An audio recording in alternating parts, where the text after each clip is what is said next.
Hey there, folks. Welcome back to another gripping tale that'll keep you on the edge of your seat.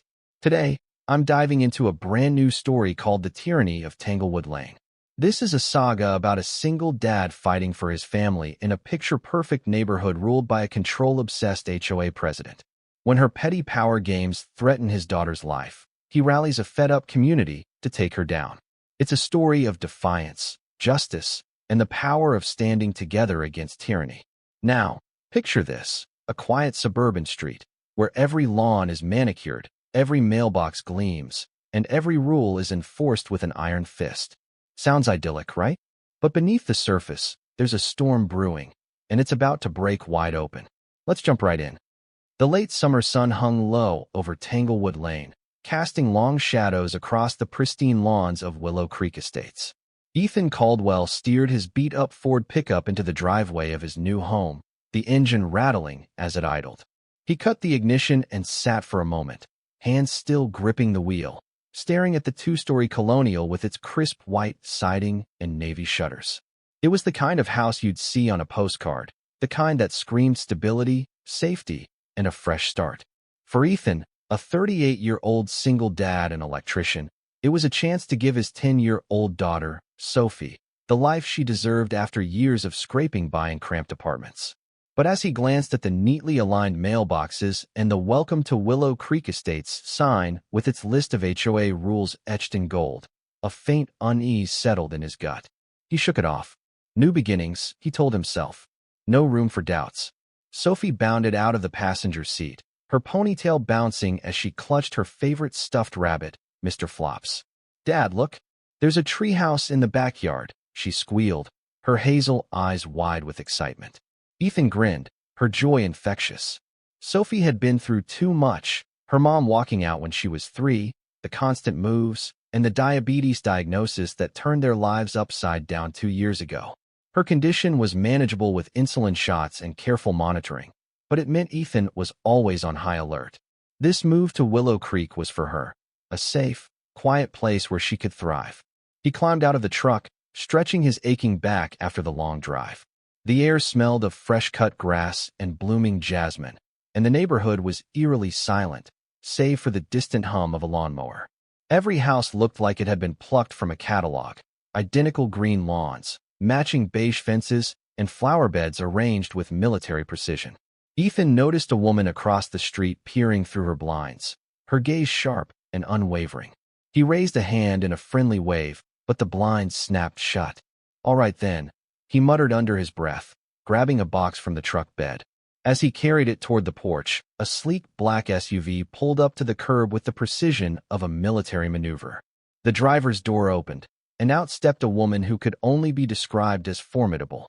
She was in her late 40s, with a sleek blonde bob, a tailored blazer, and heels that clicked ominously against the pavement. Her smile was tight, her eyes calculating, like a predator sizing up its prey. She carried a leather binder embossed with the Willow Creek Estates logo, and her presence seemed to suck the warmth out of the air. "You must be Ethan Caldwell," she said, her voice smooth but laced with an edge. "I'm Victoria Langley, president of the Willow Creek Estates Homeowners Association. Welcome to our community." She extended a manicured hand, her grip firm and unyielding. Ethan shook it, feeling like he was being evaluated for a job he hadn't applied for. "Thanks," he said, keeping his tone polite but neutral. "Just getting settled in." Victoria's smile didn't reach her eyes. "I'm sure you'll find Willow Creek to be a wonderful place to live, provided you adhere to our standards."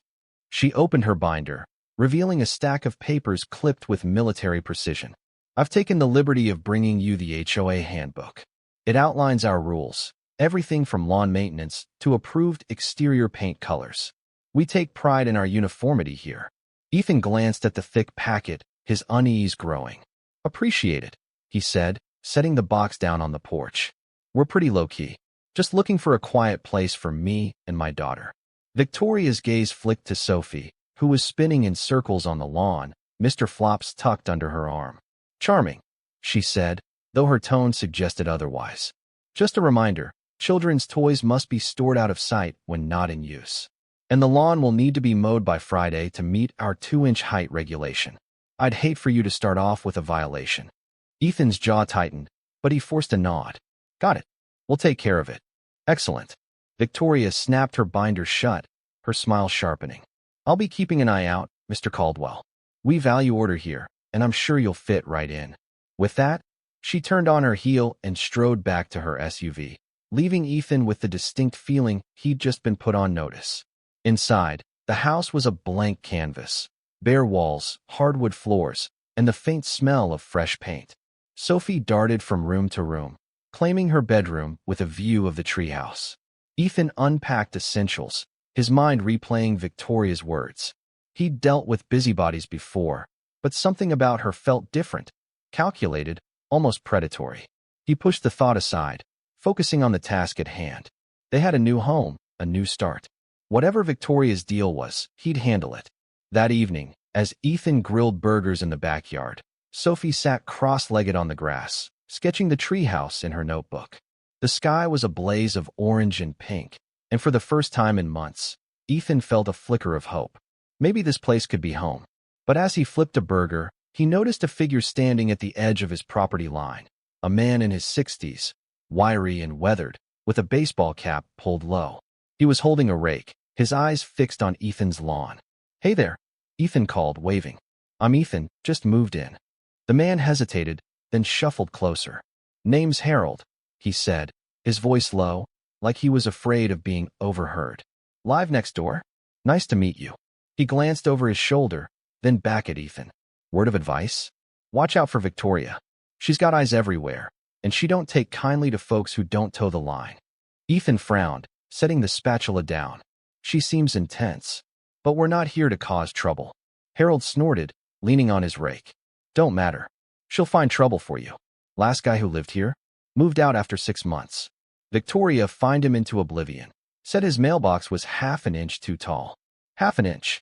And don't get me started on the fines for unapproved Halloween decorations. He shook his head. Just keep your head down, son. It's easier that way. Ethan forced a smile, but Harold's words lingered like a storm cloud.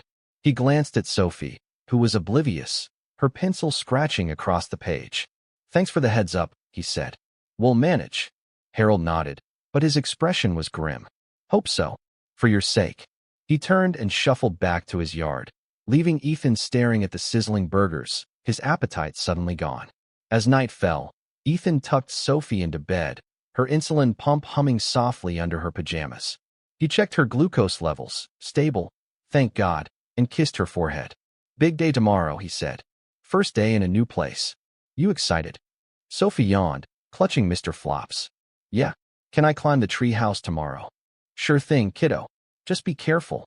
He ruffled her hair and turned off the light, but as he closed her door, his thoughts drifted back to Victoria and Harold's warning. He didn't have time for HOA drama, not with work, Sophie's health, and keeping their lives together. But something told him Tanglewood Lane wasn't going to make it easy. Downstairs, he cracked open a beer and flipped through the HOA handbook. The rules were endless.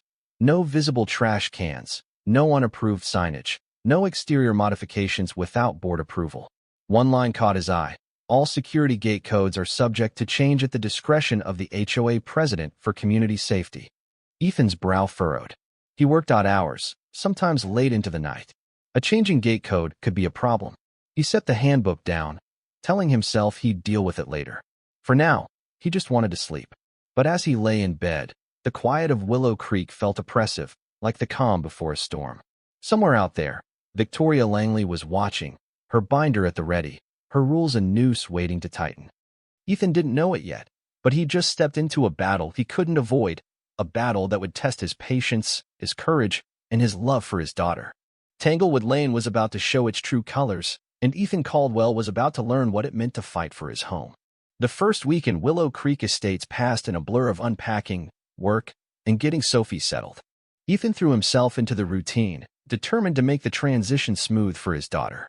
Mornings were spent coaxing Sophie out of bed, checking her glucose levels, and packing her lunch with the precision of a bomb technician. Afternoons meant long hours at job sites, wiring houses under the relentless Georgia sun. By evening, he was back home, grilling dinner or helping Sophie with homework. It was exhausting, but it felt right, like they were finally building something solid.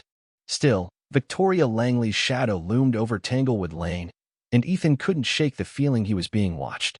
It started small. On Tuesday, a notice slipped under his door cited at non-compliant mailbox height, 3 inches too low, according to HOA standards. Ethan stared at the crisp white paper, Victoria's signature scrawled in sharp blue ink. He'd measured the mailbox himself when he installed it, following the handbook to the letter. 3 inches, he muttered, tossing the notice on the counter.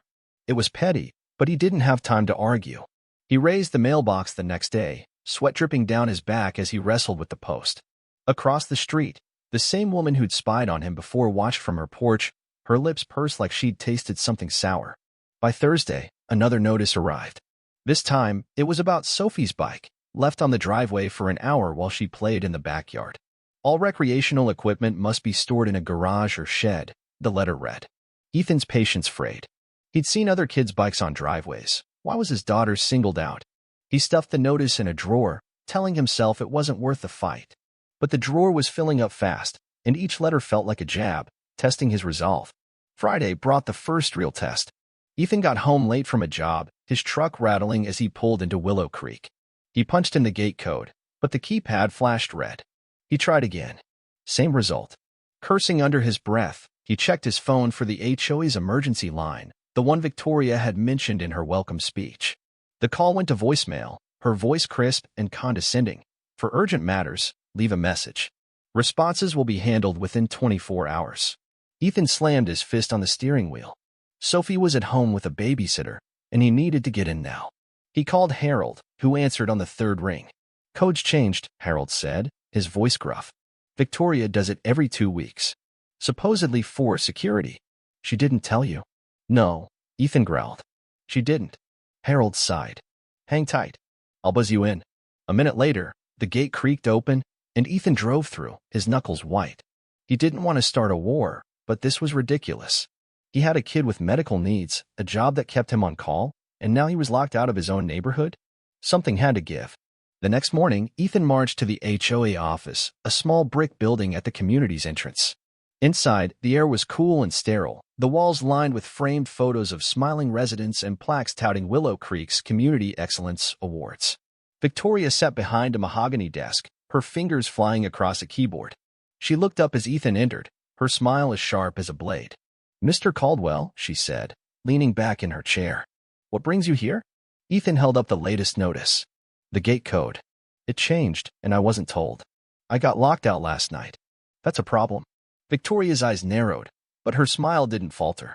The code changes are for your safety, Mr. Caldwell. We had an incident last year, unauthorized vehicles sneaking in. Surely you understand the need for vigilance. I understand I need to get home to my daughter, Ethan said, his voice low but firm. She's got diabetes. If I'm stuck outside and she needs me, that's not vigilance. It's a liability. For a moment, Victoria's composure slipped, her lips twitching like she'd been slapped. But she recovered quickly, folding her hands on the desk. I'll ensure you're notified of future changes. But I must remind you, Mr. Caldwell, that our rules exist to protect everyone. If you find them burdensome, perhaps Willow Creek isn't the right fit. Ethan's jaw clenched. It wasn't a suggestion, it was a threat. I'm not going anywhere, he said. But I need to know I can get to my kid. Make it happen. Victoria stood, her height imposing in the small office. I'll see what I can do. But I expect cooperation in return. Your mailbox and bike violations haven't gone unnoticed. Let's not make this difficult. Ethan stared her down, his temper flaring. You're making it difficult. I'm just trying to live here. She tilted her head, her smile venomous. Then I suggest you start following the rules, Mr. Caldwell. It's how we keep Willow Creek perfect. She gestured to the door. Good day. Ethan left the office, his blood boiling.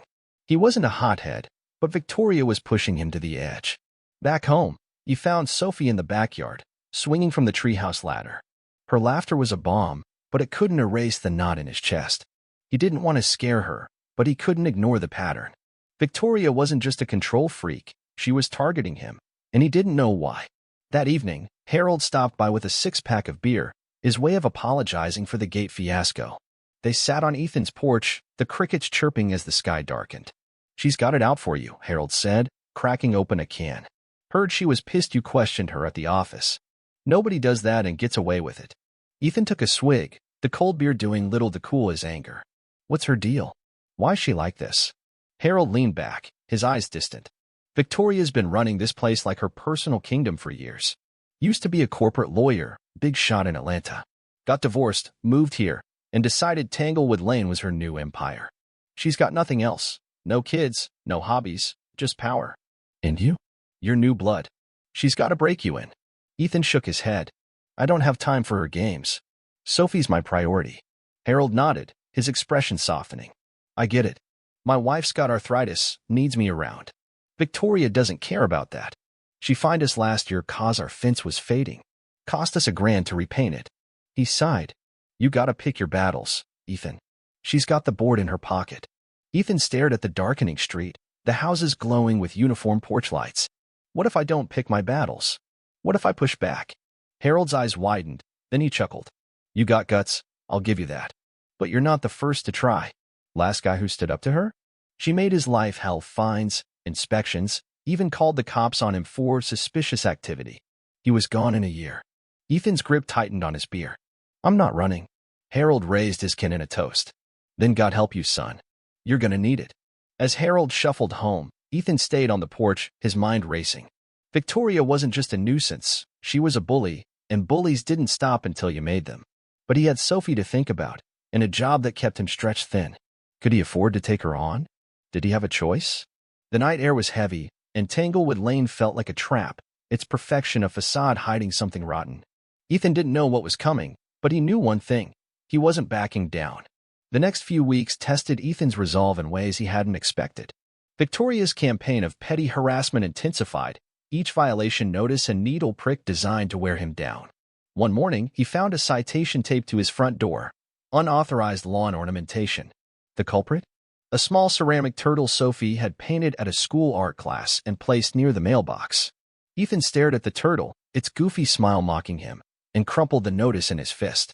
He didn't tell Sophie, he couldn't bear to see her face fall, but he moved the turtle to the backyard, out of Victoria's sight. The notices piled up. His trash cans were improperly aligned, one week, his porch light, non-compliant, the next. Each carried a fine, $25 here, $50 there, small enough to seem trivial but adding up fast. Ethan paid them, gritting his teeth, because he didn't have time to fight every battle. Work was brutal, with a new subdivision project demanding overtime, and Sophie's diabetes required constant vigilance. Her insulin pump needed recalibrating, and her doctor warned that stress could spike her glucose levels. Ethan kept his worries from her, pasting on a smile as they played board games or watched old sci-fi movies. But inside, he was a coiled spring. The neighborhood wasn't much help. Most residents avoided him, their eyes darting away when he waved. Harold explained it over coffee one morning. Folks are scared of Victoria. She's got dirt on half the street, knows who's behind on dues, who's got an unapproved shed. Nobody wants to be her next target. Ethan understood, but it stung.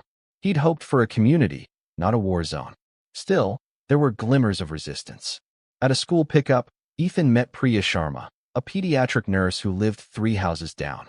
She was warm but guarded, her dark eyes scanning the parking lot as they chatted. You're the new guy Victoria's after, she said, half smiling. Heard about the turtle incident. Ethan groaned. News travels fast. Welcome to Tanglewood Lane, Priya said. I got fined last year because my son's basketball hoop was visually disruptive. Victoria's got a knack for making you feel like a criminal. Why do people put up with it? Ethan asked, leaning against his truck. Priya shrugged. Fear. Apathy. Some folks like the rules. Keeps the place looking nice. But mostly, it's easier to pay the fines than fight her. She's got the HOA board wrapped around her finger. She hesitated, then added, Be careful, Ethan. She doesn't like being challenged. Ethan nodded, grateful for the ally, however cautious. Priya's warning echoed Harold's, but it only fueled his determination. He wasn't here to make waves, but he wouldn't let Victoria run his life. The breaking point came on a muggy Saturday afternoon. Ethan was in the garage, tinkering with a broken lamp, when Sophie burst in, her face pale. Dad, my pump's beeping. Ethan dropped his tools, his heart lurching. The insulin pump's battery was low, and the backup was at the pharmacy. He'd meant to pick it up, but got sidetracked by work. He checked Sophie's glucose monitor, 250 and climbing. Not critical yet. but bad enough. All right, kiddo, let's get you to the pharmacy, he said, keeping his voice calm. He grabbed his keys and ushered Sophie to the truck, her breathing shallow. The pharmacy was 10 minutes away, but as he approached the gate, the keypad flashed red. The code had changed again. Ethan cursed, punching in the old code, then a few random ones. Nothing. He called the HOA emergency line. Voicemail, as always. Sophie whimpered, clutching Mr. Flops, and Ethan's panic rose. Hang in there, Soph, he said, squeezing her hand. He dialed Harold, who buzzed him through, but the delay cost them 5 minutes. At the pharmacy, Ethan grabbed the battery and a new pack of test strips, his hands shaking as he swapped the pump's battery in the parking lot. Sophie's levels stabilized, but the close call left Ethan rattled. If her glucose had spiked higher, she could have gone into diabetic ketoacidosis. A hospital trip at best, a coma at worst. Back home, Ethan put Sophie to bed early, her small frame curled under a blanket. He sat in the kitchen, staring at the HOA handbook, his anger boiling over. Victoria's gate code stunt wasn't just inconvenient, it was dangerous. He couldn't let it slide. The next morning, he drafted a letter to the HOA board, outlining the gate issue and its impact on Sophie's health. He kept it professional but firm, requesting a fixed code for medical emergencies. He emailed it to the board's public address, copying Victoria for good measure. Her response came within hours, CC to the entire board. Dear Mr. Caldwell, it began. While we sympathize with your situation, the gate code policy is a cornerstone of our security protocol. Exceptions cannot be made without risking community safety. I suggest you plan ahead to avoid future inconveniences. The tone was pure Victoria, condescending, untouchable, with a hint of glee. Ethan read it twice, his fists clenched. Plan ahead. She was blaming him for Sophie's condition, as if he hadn't spent years memorizing her symptoms, her triggers, her needs. He showed the email to Harold, who whistled low. She's baiting you, son. Wants you to lose your cool so she can paint you as the bad guy. She's already the bad guy, Ethan snapped. She could have killed my kid. Harold nodded, but his eyes were wary. You're right, but you're alone. The board's her puppets, Greg Thompson, Ellen Hayes, all of them. You need allies, or she'll bury you. Ethan knew he was right. Victoria had the system rigged, and going it alone was a losing game. But as he tucked Sophie in that night, her pump humming softly, he made a decision. He wasn't just fighting for himself anymore, he was fighting for her. And if Victoria wanted a war, she'd get one. He just had to play it smart. Ethan spent the next few days strategizing. He wasn't a lawyer or a politician. He was an electrician, used to fixing problems with his hands, not words. But Victoria's game was psychological, and he needed to fight on her turf. He started by talking to Priya, who agreed to meet him at a coffee shop outside Willow Creek to avoid prying eyes. Over lattes, she shared her own run-ins with Victoria. Fines for excessive holiday lights, a warning for parking her car too close to the curb.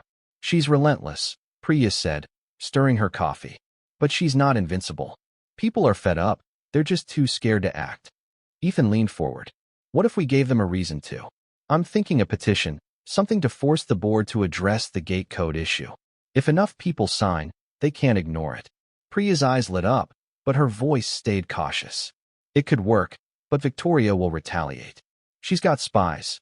Ellen Hayes lives next to me and reports everything to her. You'd need to be discreet. Ethan nodded. I'll start small. People I trust. You in? Priya hesitated, then nodded. For my kids, yeah? Count me in. Back home, Ethan drafted the petition, keeping it simple, a request for a permanent gate code for residents with medical needs, citing safety concerns. He printed copies and approached Harold, who signed immediately.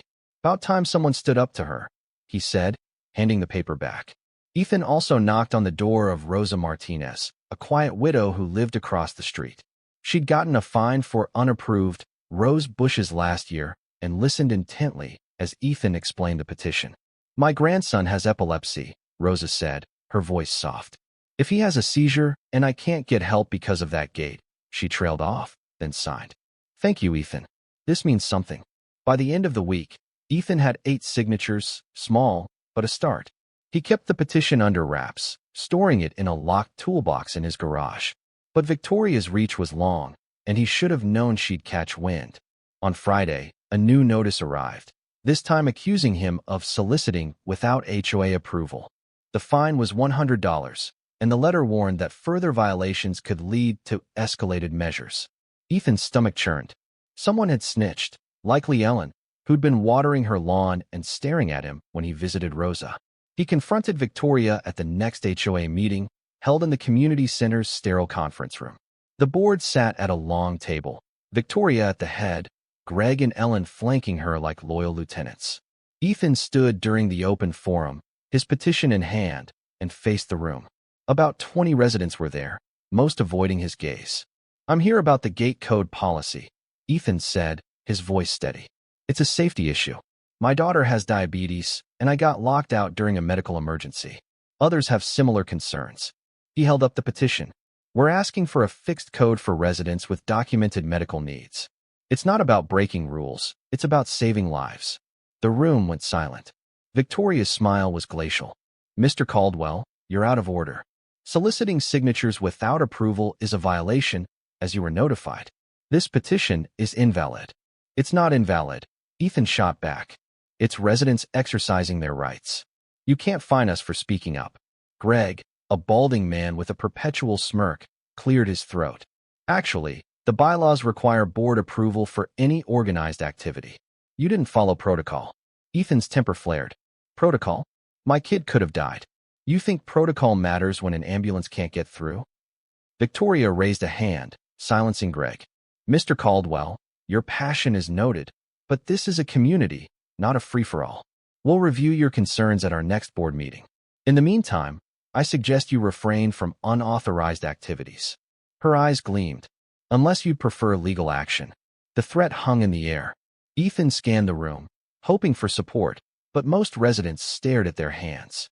Priya gave him a subtle nod, and Rosa mouthed, "Keep going," but the rest were cowed. Ethan sat down, his pulse pounding. He'd underestimated Victoria's grip on the room. After the meeting, Priya pulled him aside. "You rattled her," she said. "She's deflecting because she knows you're right. Keep pushing." Ethan wasn't so sure. That night, he found a new violation notice on his door: excessive noise from his truck's engine, with a $75 fine. It was absurd. His truck was old but not loud, and no one else had complained. Victoria was tightening the screws, and Ethan felt the walls closing in. He couldn't afford to keep paying fines, and Sophie was starting to notice his stress, asking why he was mad all the time. He brushed it off, but the guilt gnawed at him. Was he making things worse? He confided in Harold, who listened grimly. "She's trying to break you," Harold said. "Seen it before. You gotta find her weak spot. Everybody's got one." Ethan nodded, but he didn't know where to start. Victoria seemed untouchable, wealthy, connected, and ruthless. But as he lay awake that night, an idea took root. If he couldn't beat her through the system, maybe he could expose her. There had to be something: financial records, past scandals, anything to loosen her grip. It was a long shot, but it was all he had. Tomorrow, he'd start digging.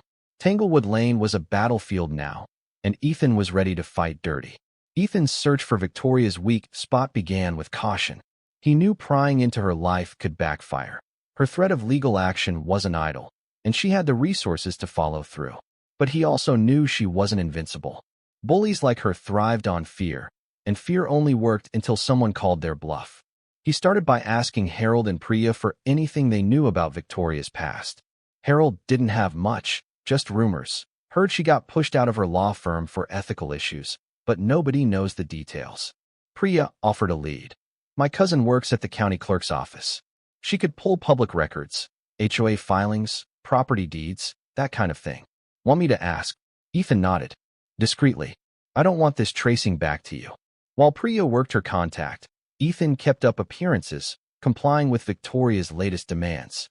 He replaced his porch light, moved Sophie's bike to the garage, and paid the fines, though each check felt like a surrender. Sophie sensed the tension, her questions growing sharper. "Why do we have to hide my turtle, Dad? Did I do something wrong?" Ethan's heart ached as he reassured her, but the lie tasted bitter. He was shielding her from Victoria's wrath, but at what cost? The neighborhood's mood was shifting, though. Ethan's petition, though stalled, had sparked whispers. At the community pool, he overheard two moms complaining about Victoria's reign of terror. One mentioned a fine for leaving a pool float out overnight. The other grumbled about a $200 penalty for an unapproved patio umbrella. Ethan didn't approach them.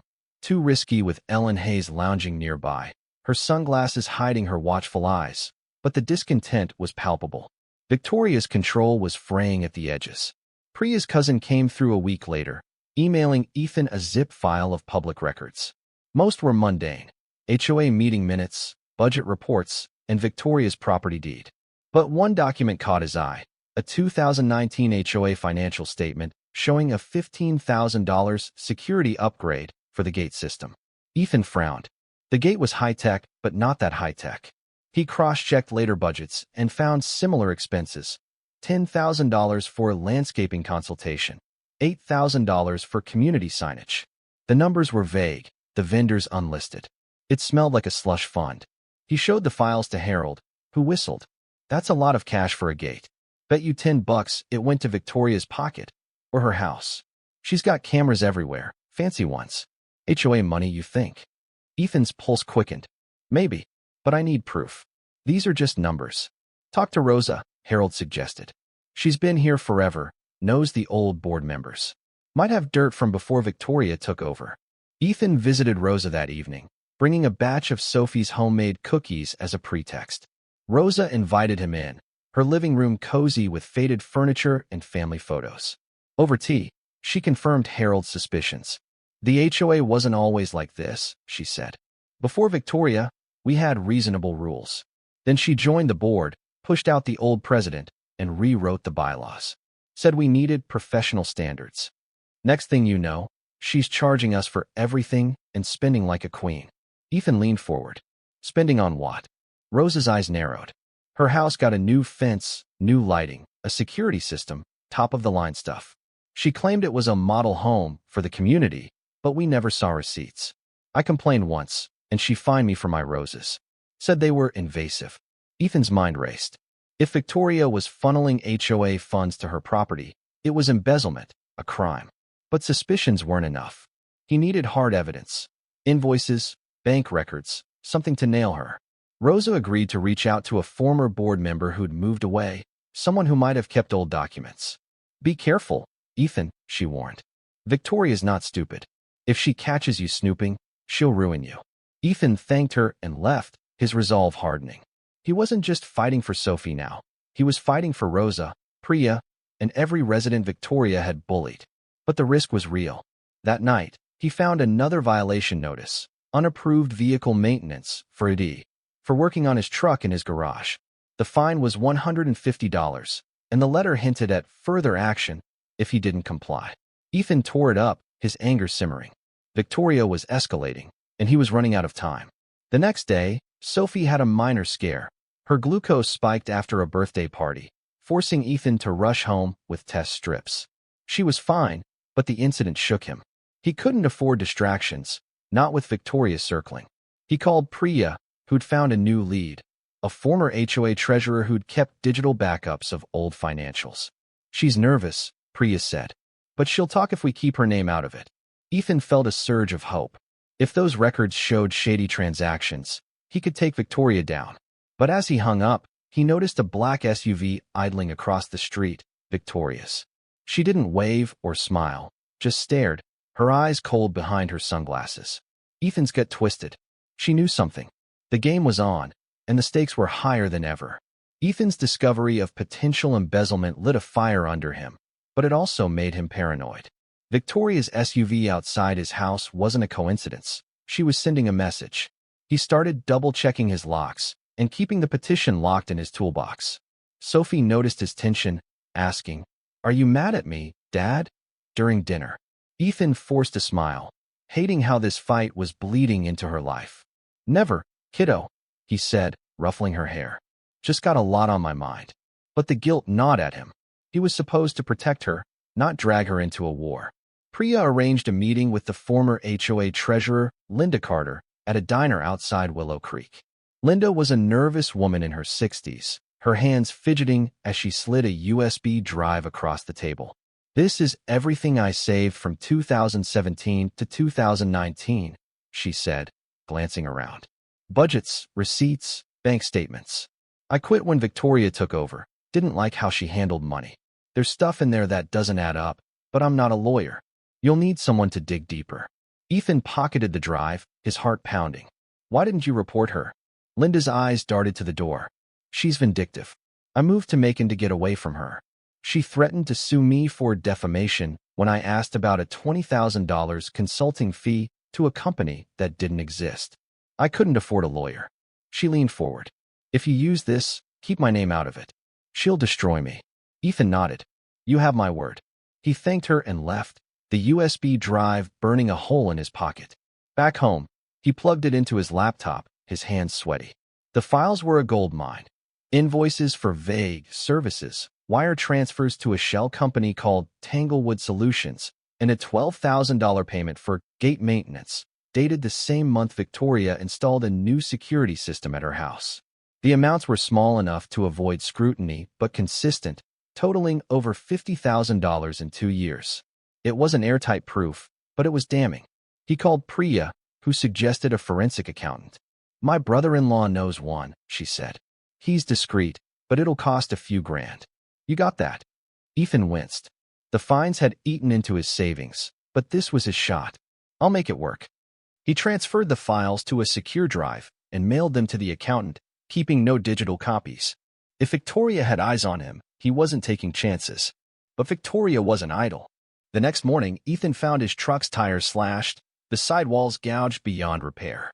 A note was tucked under the windshield wiper. Watch your step, Caldwell. No signature, but the message was clear. Ethan's blood boiled, but he couldn't prove it was her. He called the police, who took a report but warned that without witnesses, it was a dead end. Kids, probably, the officer said, shrugging. Ethan knew better. This was Victoria flexing her muscle, and it worked. He was shaken. He didn't tell Sophie, who was at school, but he confided in Harold and Rosa over coffee. Harold's face darkened. She's getting desperate, he said. Means you're close to something big. Don't let her scare you off. Rosa nodded. She did this to a guy who questioned her at a meeting, keyed his car. Nobody could prove it, but we knew. She's a snake, Ethan. Keep going. Their support kept him grounded, but the vandalism rattled him. He spent $800 on new tires, dipping into Sophie's college fund. The accountant's report would take a week, and until then, he had to play defense. He installed a cheap security camera on his porch, hoping to catch Victoria if she struck again. But the stress was wearing him down. He snapped at Sophie when she forgot to test her glucose, then apologized, hating himself. I'm just tired, Soph, he said, hugging her. You're doing great. She hugged him back, but her eyes were worried. The neighborhood's unrest was growing, though. At the grocery store, Ethan overheard 2 residents griping about a new $300 community enhancement fee Victoria had announced. She's bleeding us dry, one said. Ethan didn't chime in too risky, but it gave him an idea. If he could leak the financial discrepancies anonymously, it might spark a revolt. He asked Priya to create a burner email and send a summary of the suspicious payments to every resident, signed concerned neighbor. It was a gamble, but he was running out of moves. The email went out on a Friday night. By Saturday, Tanglewood Lane was buzzing. Ethan saw neighbors clustered in driveways, whispering, their faces angry. Priya texted him. It's working. People are pissed. But Victoria was quick to counter. Sunday morning, residents got an HOA email from her, denying baseless rumors and announcing an emergency meeting to address misinformation. She claimed the funds were for essential upgrades and promised transparency, classic damage control. Ethan knew she was scrambling.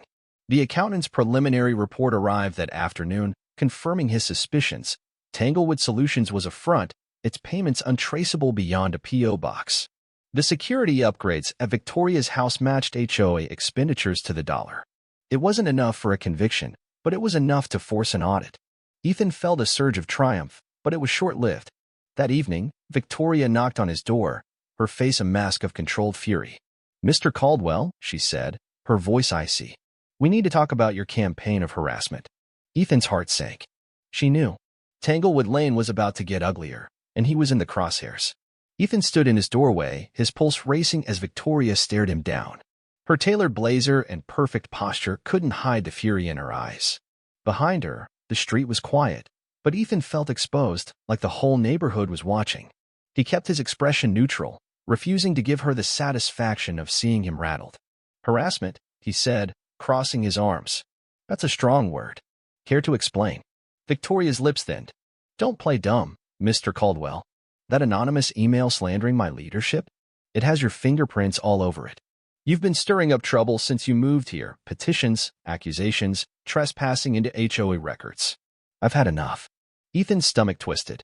She didn't have proof, but she was fishing, trying to scare him into a confession.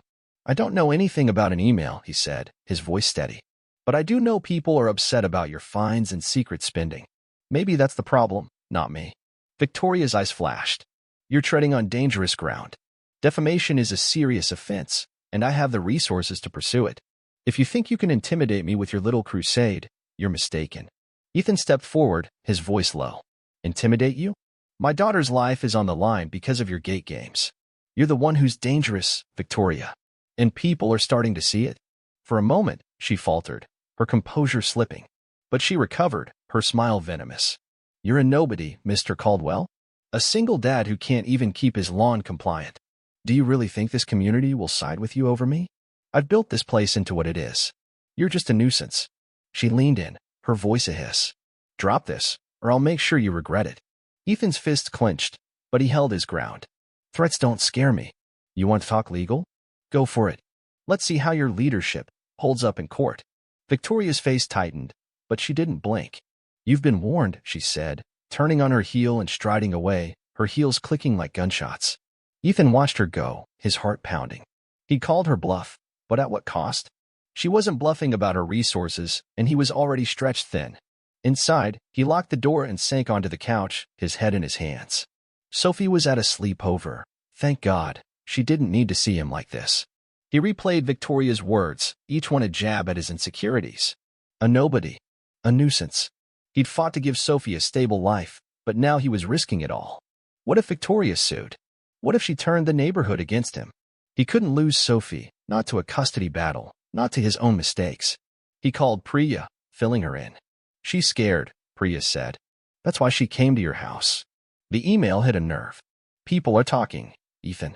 We need to keep the pressure on. Easy for you to say, Ethan muttered. She's not threatening to sue you. Priya sighed. I know it's rough, but you've got evidence now. The accountant's report is solid. If we push for an audit at the emergency meeting, she's done. She can't hide from numbers. Ethan rubbed his temples. She'll fight dirty. My tires, that note, she's already escalating. Then we escalate too, Priya said. I've got 3 more signatures for the petition, and Rosa's rallying the older residents. They're sick of Victoria's nonsense. You're not alone, Ethan. Her words helped, but the weight didn't lift. Ethan hung up and checked his security camera footage, nothing but a stray cat. He felt like a sitting duck, waiting for Victoria's next move. Sleep was impossible, so he spent the night poring over the accountant's report, highlighting every shady transaction. By dawn, he had a plan: present the findings at the emergency meeting, demand an independent audit, and let the chips fall. It was risky, but he was done playing defense. The emergency meeting was set for Friday, giving Ethan 3 days to prepare.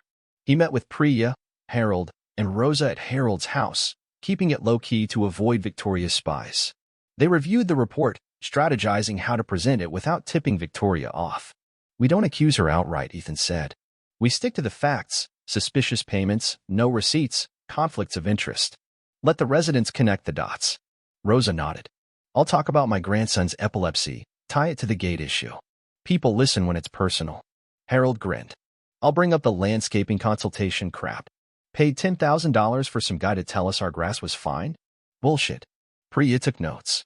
I'll handle the petition. We've got 15 signatures, enough to force a vote on the gate code. If we tie it to the financial stuff, it's a 1-2 punch. Ethan felt a flicker of hope. They were a team now, and Victoria hadn't counted on that. But he also knew she'd come prepared. The meeting would be a showdown, and he had to be ready for anything. Thursday brought a new blow. Ethan got a call from Sophie's school. Her glucose had crashed during gym class, and she was in the nurse's office. He raced over, his heart in his throat. Sophie was pale but stable, sipping juice as the nurse explained she'd skipped breakfast, throwing off her levels. She's okay now, the nurse said, but keep an eye on her. Ethan hugged Sophie, guilt crashing over him. Had his stress affected her? Had he missed a warning sign? He took her home, canceling his work shift to monitor her. She was quiet, sensing his worry. "I'm sorry, Dad," she said, her voice small. "I didn't mean to mess up." "You didn't mess up," Ethan said, kissing her forehead. "You're perfect. I just need to do better." He stayed up late, checking her pump and replaying the day. Victoria's campaign was bleeding into Sophie's health, and that was a line he couldn't let her cross. By Friday morning, Ethan was a bundle of nerves, but he was ready. The meeting was his chance to turn the tide. Victoria had ruled Tanglewood Lane through fear, but fear only worked until people fought back. Tonight, Ethan would show her what that looked like. The community center was packed for the emergency meeting, a stark contrast to the sparse turnout of Ethan's first HOA gathering. Over 50 residents filled the folding chairs, their murmurs charged with tension. Ethan sat near the front with Priya, Harold, and Rosa, his notes and the accountant's report tucked in a folder. Sophie was at home with a babysitter. Ethan didn't want her anywhere near this powder keg. Victoria stood at the podium, her posture regal, her smile a practiced mask of calm. Greg and Ellen flanked her, their expressions smug. The board knew something, and Ethan's gut told him it wasn't good. Victoria opened the meeting with her usual polish, addressing the unfortunate rumors about HOA finances. "Transparency is our cornerstone," she said, her voice smooth. The anonymous email was a malicious attempt to sow discord, but rest assured, every expenditure has been vetted by our board and complies with state law. We've invited an independent auditor to review our books, and we'll share the results promptly. She paused, her eyes sweeping the room. Those responsible for this slander will face consequences. Ethan's stomach sank. She was getting ahead of the narrative, painting herself as the victim. The auditor was a bold move. Either she was confident she could manipulate the results, or she'd already covered her tracks. He glanced at Priya, who whispered, "She's bluffing. Stick to the plan." The open forum began, and Ethan stood, his heart pounding. "I'm here about 2 issues," he said, holding up his folder. "First, the gate code policy. It's a safety hazard. My daughter has diabetes, and I've been locked out during emergencies. Others have similar concerns." He nodded to Rosa, who stood. "My grandson has epilepsy," Rosa said, her voice steady. "If he has a seizure and an ambulance can't get through, it's life or death. We've got 15 signatures on a petition for a fixed code for medical needs. It's not about chaos, it's about saving lives." Murmurs of agreement rippled through the crowd. Victoria's smile tightened, but she nodded. "We'll consider the petition, Mrs. Martinez. Safety is our priority." Ethan pressed on. "Second, the HOA's finances. I've seen records from 2017 to 2019, budgets, invoices, bank statements. There's a pattern of questionable payments.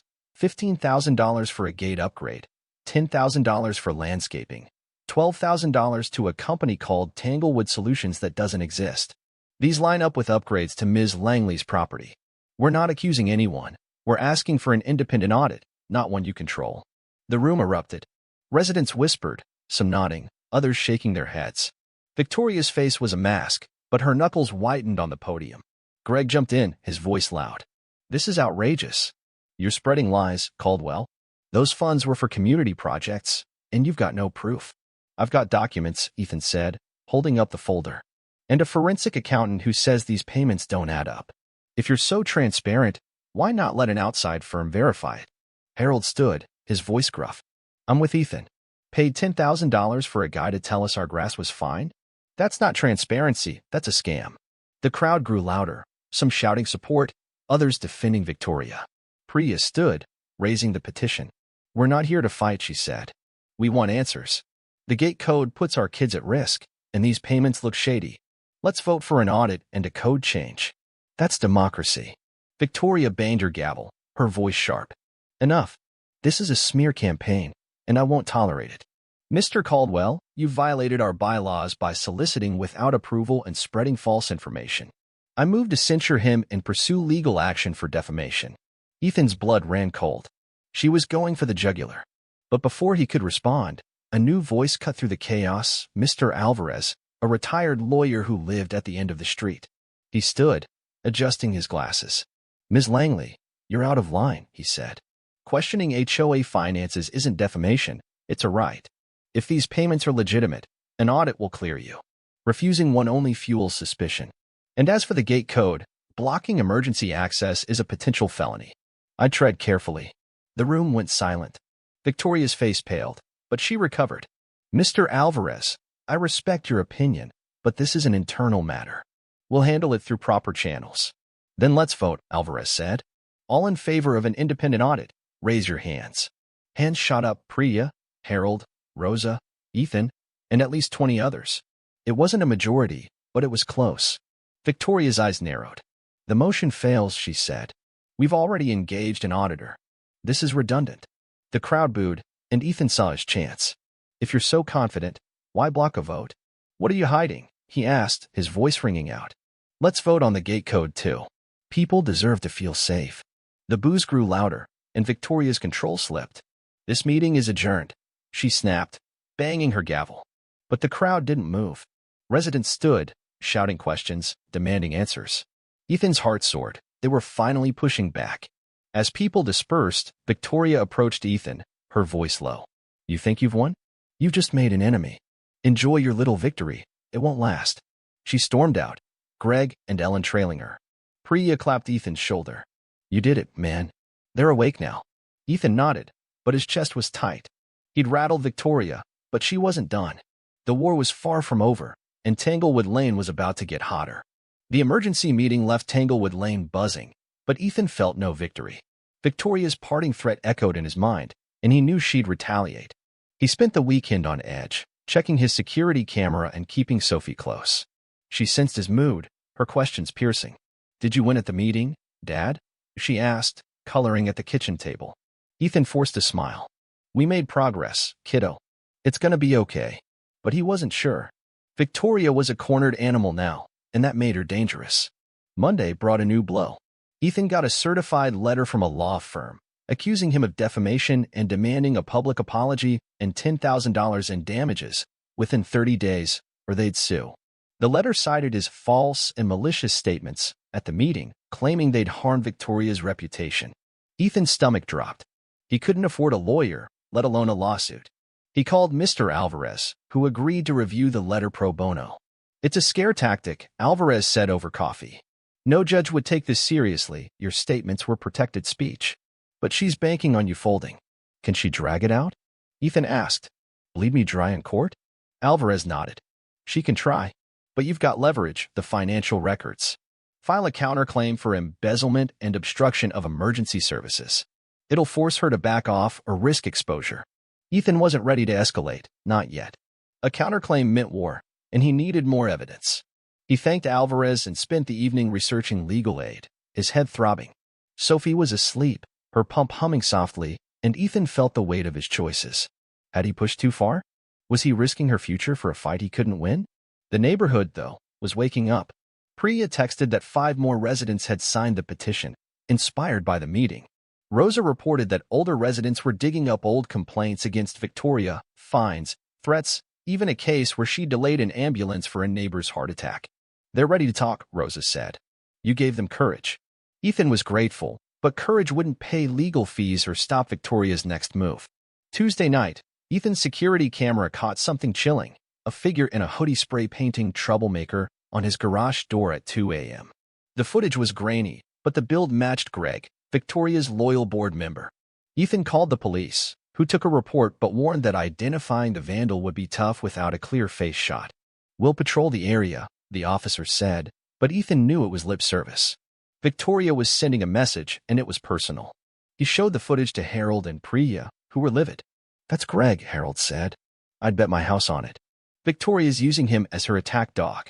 Priya nodded. We need to hit back. The audit petition's got 25 signatures now. Let's present it at the next HOA meeting and demand a special election to replace the board. Victoria's losing her grip. Ethan hesitated. If we push for an election, she'll come for us. All of us. Look at my garage. She's not playing. Priya's eyes softened. I know, but we're stronger together. She can't sue us all. Ethan wasn't sure. The vandalism shook him, and the lawsuit loomed like a guillotine. He spent the night cleaning the garage, the paint thinner fumes burning his eyes. By dawn, the graffiti was gone, but the word troublemaker lingered in his mind. Victoria was trying to break him, and it was working. Wednesday brought a glimmer of hope. Mr. Alvarez called with news. He'd found a contact at the state's HOA Oversight Board, which investigated complaints about mismanagement.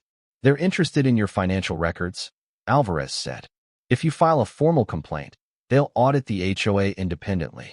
Victoria can't block it. Ethan's heart lifted. A state audit was a game changer. It bypassed Victoria's control and carried legal weight. He spent the day drafting the complaint with Alvarez, detailing the suspicious payments, gate code issues, and Victoria's retaliation. They included anonymized statements from Rosa, Priya, and others, building a case that was hard to ignore. By evening, the complaint was filed, and Ethan felt a weight lift. It wasn't a win yet, but it was a step. But Victoria wasn't idle. Thursday morning, Ethan found a new violation notice, unauthorized surveillance equipment, for his porch camera, with a $200 fine and a demand to remove it within 48 hours. The letter warned that noncompliance may result in legal action. Ethan laughed bitterly. It was almost comical how predictable she was. But the camera was his only defense against her goons, and he wasn't taking it down. He showed the notice to Harold, who shook his head. She's grasping at straws. That camera is legal. HOA can't touch it. She's scared of the state getting involved. Ethan nodded, but the pressure was suffocating. He couldn't eat, barely slept, and Sophie's worried glances cut deeper each day. You're not smiling anymore, she said that night, hugging Mr. Flops. Ethan pulled her close, fighting tears. I'm trying, sophomore. I'm fighting for us. She nodded, but her silence spoke volumes. By Friday, Ethan was a wreck, but the fight was on. The state confirmed they'd opened an investigation, and Priya reported that the petition now had 30 signatures, enough to force a vote at the next meeting.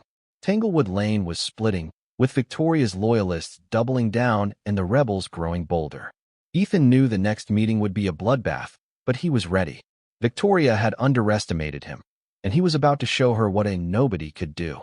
The state's investigation gave Ethan a lifeline, but it also raised the stakes. Victoria would know about the complaint soon, if she didn't already, and her retaliation would be swift.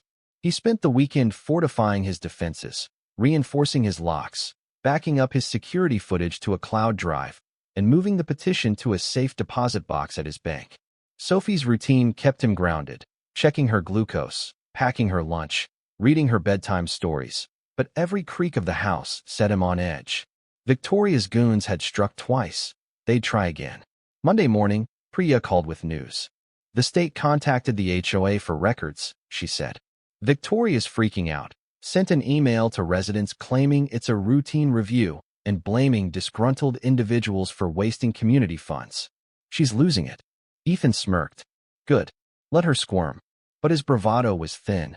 The lawsuit letter still loomed, and he couldn't shake the image of Greg's hooded figure defacing his garage. He needed more allies to survive the next HOA meeting, set for Friday. He spent the week canvassing discreetly, targeting residents who'd grumbled at the emergency meeting. Most were hesitant, fearing Victoria's wrath, but a few signed the petition. A young couple fined for unapproved window blinds. A retiree hit with a $500 landscaping violation for planting tulips. By Thursday, the petition had 35 signatures, enough to force a vote on both the audit and a board election. But Victoria was fighting back. Wednesday brought a new HOA email announcing a community appreciation event, a barbecue with free food and live music scheduled the day before the meeting.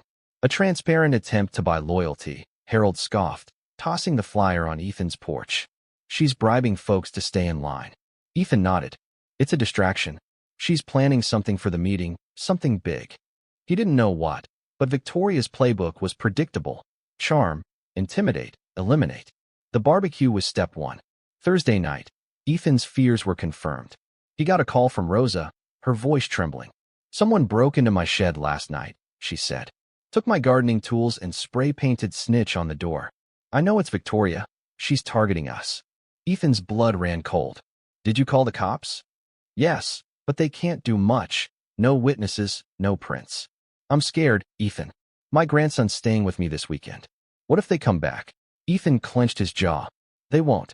I'll come by tomorrow with new locks and a camera. We're not backing down. He hung up, fury boiling over. Victoria was hitting his allies now, trying to isolate him. He called Priya and Harold, warning them to stay vigilant. Priya was defiant. She's desperate, Ethan. We've got her on the ropes. but Harold was shaken. "This is getting ugly," he said. "My wife's terrified. Maybe we should ease up." "We can't," Ethan said. "If we stop now, she wins. Rosa needs us. Sophie needs us." Harold grumbled but agreed, promising to watch his back. Friday's HOA meeting loomed like a storm. Ethan prepared meticulously, rehearsing his speech with Priya and Alvarez. They'd present the petition, demand a vote on the audit and election, and reveal the state's investigation to pressure Victoria. Alvarez warned it could backfire. "She'll play the victim," he said. "Accuse you of harassment. You need to stay calm, Ethan. One outburst, and she'll use it against you." Ethan nodded, but staying calm was easier said than done. Victoria had attacked his home, his friends, his daughter's peace of mind. He wanted to scream, to shake the neighborhood awake. But he knew Alvarez was right. Losing his cool would hand her the win. The barbecue that afternoon was a surreal spectacle. Victoria worked the crowd like a politician, shaking hands, serving burgers, laughing with kids. Her loyalists, Greg, Ellen, and a dozen others, wore Support Our HOA buttons, a not-so-subtle jab at Ethan's campaign. The rest of the residents were split. Some ate and chatted, others hung back, whispering in small groups. Ethan attended briefly, keeping Sophie close, but left when Victoria approached, her smile dripping with venom. "Enjoying the community spirit, Mr. Caldwell?" she asked, eyeing Sophie. "Such a sweet girl. Shame she's caught up in this mess." Ethan's fists clenched, but he steered Sophie away. "Don't take the bait," he muttered to himself. Back home, he double-checked her pump and tucked her in, promising to be back soon. "You're gonna win, right, Dad?" she asked, her eyes wide. "I'm trying, Soph," he said, kissing her forehead. "For you." Her trust fueled him, but it also terrified him. Failure wasn't an option. At the community center, the meeting room was electric, packed with over 60 residents. Victoria stood at the podium, her demeanor serene but her eyes sharp. Greg and Ellen sat beside her, their smirks infuriating. Ethan took his seat with Priya, Harold, and Rosa, his folder ready. The air crackled with anticipation. This was the showdown. Victoria opened with a masterclass in manipulation. "Tonight, we address the divisive actions of a few individuals," she said, her voice heavy with regret. "Their false accusations have triggered a costly state investigation, threatening our community's stability. I've served you faithfully for years, and I ask for your trust to see this through." The crowd murmured, some nodding, others glaring. Ethan's pulse raced. She was framing him as the villain, just as Alvarez predicted. It was now or never. Ethan stood, his heart hammering, as the room's eyes locked onto him. Victoria's opening salvo had set the stage, painting him as a troublemaker, but he'd been preparing for this. Priya, Harold, and Rosa sat beside him, their faces resolute. The petition, the financial records, the state investigation, they were his weapons, and he had to wield them carefully. One misstep, and Victoria would bury him. "Ms. Langley says I'm divisive," Ethan began, his voice steady. "But I'm not here to tear this community apart. I'm here to protect it, starting with my daughter, Sophie, who has diabetes. The gate code policy locked me out during a medical emergency. It's not just my problem." He nodded to Rosa. "Mrs. Martinez's grandson has epilepsy. Others have similar fears. Our petition, signed by 35 residents, demands a fixed code for medical needs. It's about safety, not division." Rosa stood, her hands trembling but her voice firm. "Last year, an ambulance was delayed because of the gate. My neighbor had a stroke. We can't let that happen again. Please, support the petition." The crowd murmured, some nodding, others whispering. Victoria's smile was frozen, her eyes cold. Ethan pressed on. "Then there's the money.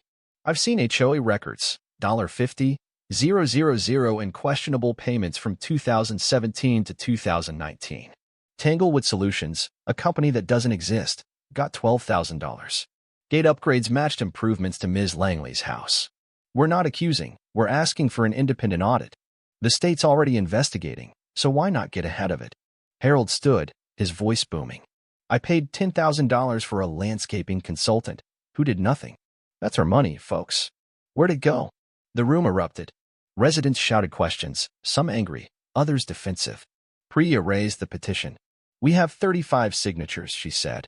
"Enough to force a vote on the audit and a special election to replace the board. Let's take back our community." Victoria banged her gavel, her voice sharp. This is a witch hunt. Mr. Caldwell's accusations are baseless, and the state's review will prove it. He's violated our bylaws, harassed me, and now he's inciting chaos. I move to expel him from this HOA and pursue legal action for slander.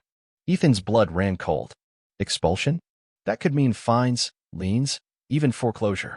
But before he could respond, Mr. Alvarez stood, his voice cutting through the noise. Ms. Langley, you're out of order. Expelling a resident for raising concerns is illegal under state law. The financial records Mr. Caldwell cited are public, and the state's investigation is real. If you pursue this, you're opening yourself to a countersuit for retaliation and embezzlement. The crowd gasped. Victoria's face paled, but she rallied. Mr. Alvarez, your threats don't intimidate me. I've served this community faithfully. Then prove it, Alvarez interrupted. Call a vote on the audit and election. If you're innocent, you have nothing to hide. The room roared, residents shouting over each other. Ethan saw the split, Victoria's loyalists, led by Greg and Ellen, yelling support, while others demanded answers. Priya whispered, "We've got them. Ethan, keep pushing."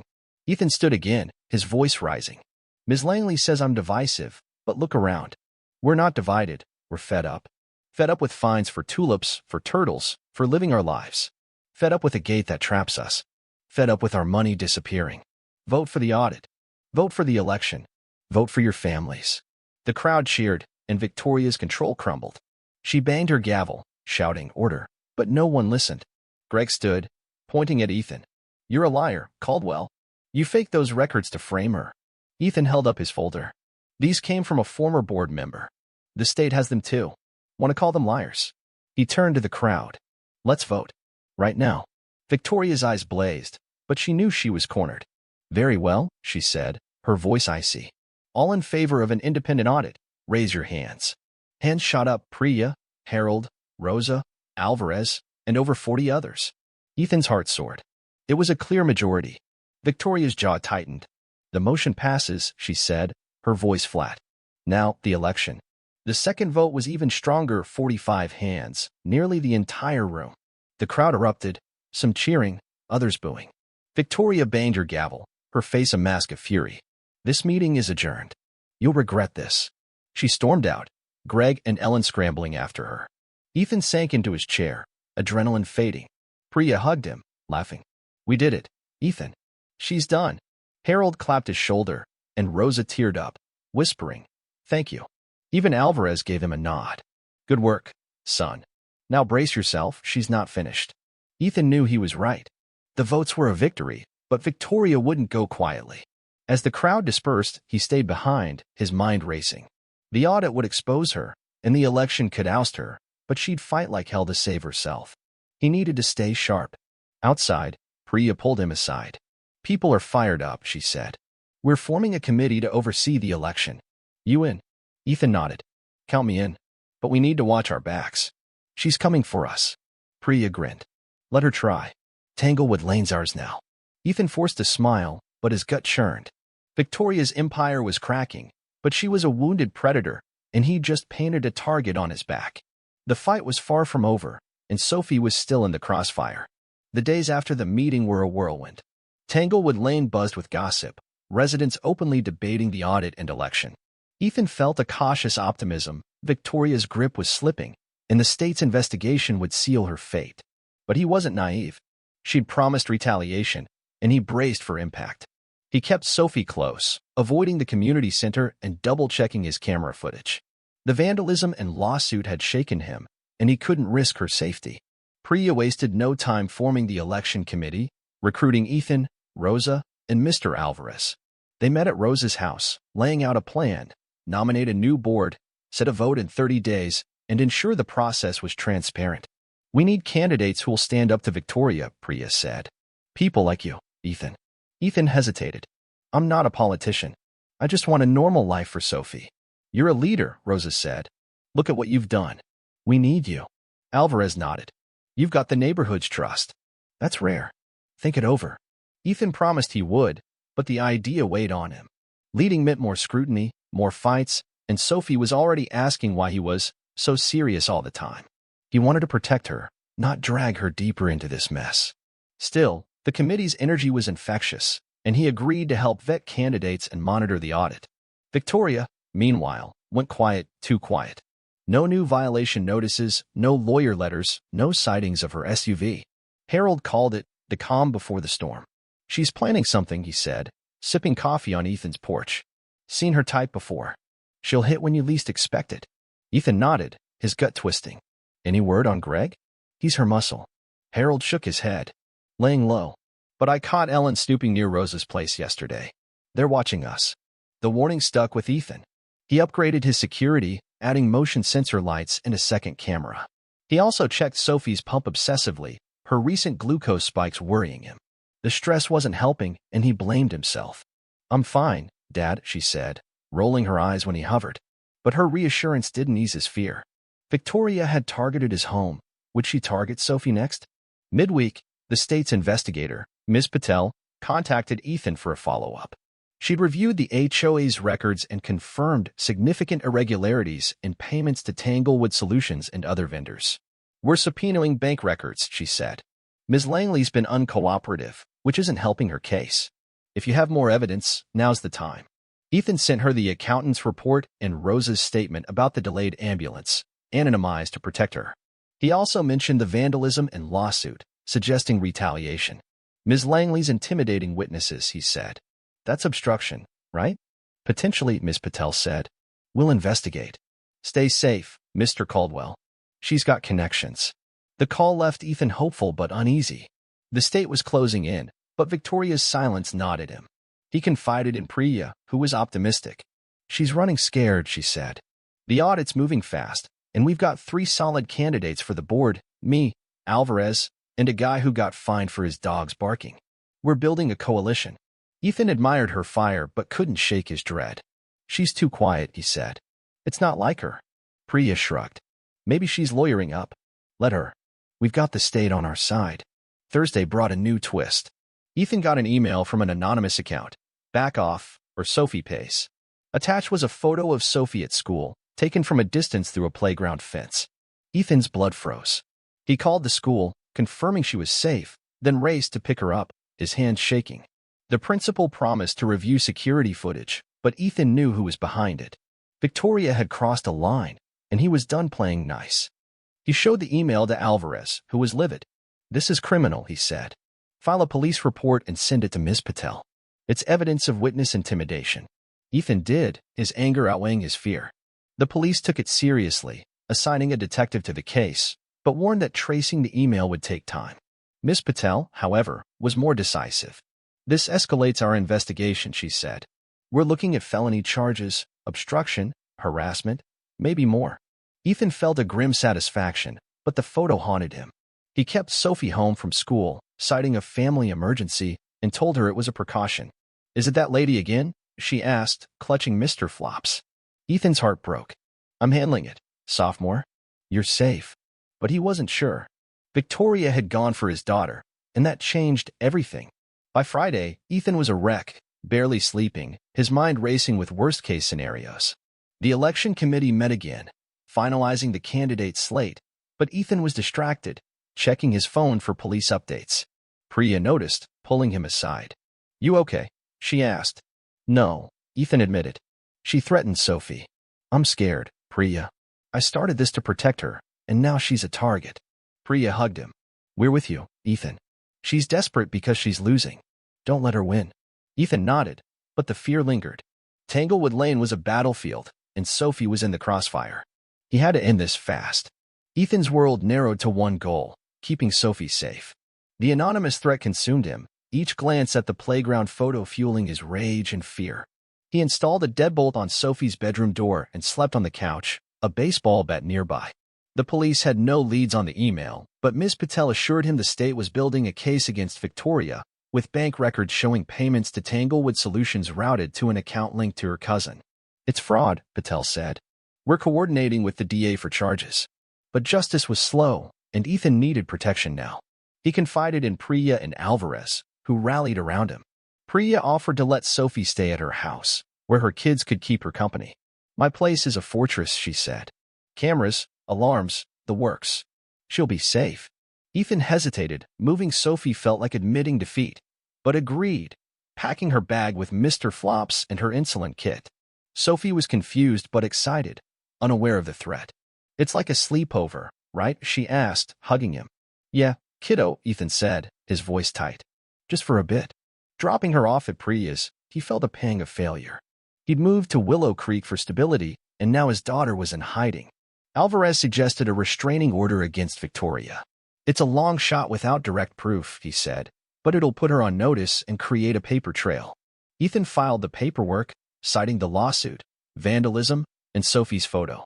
The judge granted a temporary order, barring Victoria from contacting Ethan or Sophie, but serving it was tricky. She'd gone radio silent, her SUV absent from Tanglewood Lane.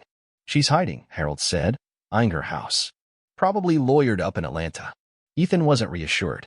Victoria didn't need to be physically present to pull strings. He kept Sophie home from school, homeschooling her with Priya's help, and avoided public places. The election committee pushed forward, but Ethan's heart wasn't in it. He vetted candidates and finalized the ballot, but his focus was survival. The neighborhood was fracturing. Victoria's loyalists, Greg, Ellen, and a dozen others, rallied, spreading flyers defending her and accusing Ethan of tearing the community apart. But the rebels, led by Priya and Rosa, grew bolder, posting signs for the new candidates, Priya, Alvarez, and a retiree named Tom Weaver, who'd clashed with Victoria over his mailbox color. The election was 2 weeks away, and the audit was nearing completion, with Ms. Patel promising results soon. "It's a powder keg," Harold said. "When the audit drops, all hell's gonna break loose." Ethan nodded, but his mind was on Sophie. He visited her daily at Priya's, playing board games and checking her pump, but the distance killed him. "When can I go home, Dad?" she asked, her eyes searching. Ethan forced a smile. "Soon, sophomore. I'm fixing this." But the lie burned. He wasn't fixing anything. He was stalling, waiting for the state to act. Midweek, the police called with a break. The anonymous email came from a burner account traced to a coffee shop in Atlanta, used only once. Security footage showed Greg Thompson at the shop during the timestamp, though he wore a cap, obscuring his face. "It's not enough for an arrest," the detective said, "but it ties him to Victoria. We're leaning on him." Ethan's blood boiled. Greg was her pawn, and the photo was her idea. He wanted to confront him, but Alvarez warned against it. "Let the law handle it," he said. "You're too close to this." Thursday brought a new scare. Priya called, panicked. Someone had tried to jimmy her back door at 3 a.m., triggering the alarm. The intruder fled, but Sophie was terrified, crying when Ethan arrived. "I want to go home," she sobbed, clinging to him. Ethan held her, his rage white-hot. He moved her to Harold's house. Ethan's world was a tightrope, and he was one misstep from falling. The attempted break-in at Priya's house had shattered any illusion of safety, and Sophie's tear-streaked face haunted him. He'd moved her to Harold's, where his wife, Clara, doted on her like a grandmother, but Ethan knew it was a Band-Aid. Victoria was out there, her claws still sharp, and the state's investigation wasn't moving fast enough. Tanglewood Lane was a powder keg, and Ethan was holding the match. The election committee met daily, finalizing the votes set for Saturday. Priya, Alvarez, and Tom Weaver were running against Victoria's loyalists, Greg, Ellen, and a new pawn, a realtor named Diane. Ethan declined to run, his focus on Sophie, but he campaigned hard, knocking on doors with Priya to rally support. Residents were energized, the audit's promise fueling their defiance. "She fined me for my kid's swing set," one dad said, signing the petition. "I'm done with her." By Friday, they had 50 signatures, nearly half the neighborhood. But Victoria wasn't idle. Thursday morning, Ethan found a flyer on his porch, "Protect our community, stop the lies." It accused him of fabricating the financial records and endangering Willow Creek with his reckless crusade. Greg's name was at the bottom, but Victoria's fingerprints were all over it. Ethan tore it up, his anger flaring. She was playing dirty, banking on fear to sway the election. Ms. Patel, the state investigator, called that afternoon with a breakthrough. "We've got bank records tying Tanglewood Solutions to Victoria's personal account," she said. Over $60,000 in HOA funds funneled through her cousin's shell company. "The DA's preparing fraud charges, and we're looking at obstruction for the gate code incidents. She's been served a subpoena." She's not talking, but her lawyer's scrambling. Ethan's heart leaped. "When will you arrest her?" "Soon," Patel said. "We're coordinating with the police on the harassment case, too." "The email about your daughter?" "We've got a warrant for Greg Thompson's phone." "Stay vigilant, Mr. Caldwell." She's cornered. The news was a lifeline, but Ethan's fear didn't fade. Victoria cornered was Victoria dangerous. He checked on Sophie at Harold's, finding her coloring with Clara. "You okay, kiddo?" he asked, kneeling beside her. She nodded, but her eyes were wary. "Is the bad lady gone yet?" Ethan's throat tightened. "Almost, sophomore. I'm making sure of it." He hugged her, vowing to end this. Back home, he reviewed his security footage, nothing new, but the motion lights had triggered twice overnight. Someone was watching. Friday night, the state released the audit results to the HOA board, and Priya leaked them to residents via a group text. The findings were damning. $75,000 in misappropriated funds, including $20,000 for security upgrades at Victoria's house. The report recommended criminal charges and a full financial restitution. Tanglewood Lane exploded, neighbors gathered in driveways, phones buzzing, anger palpable. Ethan felt a surge of triumph, but it was short-lived. At midnight, his phone pinged with a new anonymous email. "You'll pay. Tomorrow." No photo this time, just a threat, but it was enough to keep him awake, bat in hand. Saturday's election was chaos. The community center overflowed, residents shouting as Victoria presided, her face a mask of calm. Ethan sat with Priya and Alvarez, his notes ready. Sophie was at Harold's, guarded by Clara and a neighbor Ethan trusted. Victoria opened with a plea. "The audit is flawed, a product of vendettas. I've served you loyally, don't let lies destroy our community."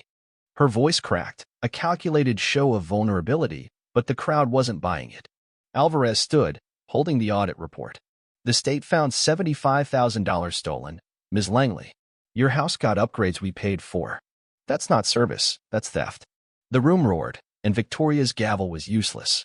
Priya presented the petition, demanding the election proceed. "We're voting for a new board," she said. "For our kids, our homes, our future." The vote was swift. Priya, Alvarez, and Tom swept the board, ousting Greg, Ellen, and Diane. The crowd cheered, but Victoria's eyes locked on Ethan, her fury palpable. "This isn't over," she hissed as she left the podium, her allies trailing her. Ethan's relief was tempered by dread. She'd promised he'd pay, and he believed her. That night, Ethan brought Sophie home, her smile a bomb. But as he tucked her in, his security alarm blared. He grabbed the bat, heart pounding, and checked the cameras. Greg was at his back door, crowbar in hand, trying to break in. Ethan shouted, "Get out," and Greg froze, then bolted. Ethan called the police, who caught Greg 2 blocks away, his phone loaded with texts from Victoria, make him regret it. The arrest was the final nail. By morning, Victoria was in custody, charged with fraud, obstruction, and witness intimidation. The neighborhood erupted in celebration, residents hugging Ethan, Priya, and Rosa. "You did it," Harold said, grinning. "Tanglewood Lane's free." Ethan nodded, but his eyes were on Sophie, playing in the yard, Mr. Flops in her arms. The war was won, but the scars remained. Victoria's reign was over, and Willow Creek was theirs again. He just hoped the peace would last. The sun rose over Tanglewood Lane, casting a golden glow on a neighborhood transformed. Victoria Langley's arrest made headlines, her mugshot plastered across local news with the caption, "HOA president charged with fraud." The state seized her assets, and a civil suit from residents sought restitution for years of misused funds. Greg Thompson, facing his own charges, turned state's witness, spilling details of Victoria's schemes in exchange for leniency. Ellen and Diane, her remaining allies, fled Willow Creek, their houses listed for sale by week's end. Ethan stood on his porch, coffee in hand, watching Sophie ride her bike, finally free to leave it on the driveway without a fine. The air felt lighter, the street alive with laughter and chatter. Neighbors waved, no longer glancing over their shoulders for Victoria's SUV. Priya's kids played basketball, their hoop proudly unapproved. Rosa's roses bloomed unchecked, and Harold strung Christmas lights in October, daring the new board to complain. They didn't. The new HOA board, Priya, Alvarez, and Tom wasted no time. Their first meeting, held a week after the election, was standing room only. They repealed the gate code policy, issuing permanent codes to residents with medical needs, including Ethan and Rosa. Fines for petty violations were scrapped, and the budget was slashed, redirecting funds to a community playground and a medical emergency fund. "This is our home," Priya said, her voice ringing. "Not a prison." The crowd cheered, and Ethan felt a pride he hadn't known was possible.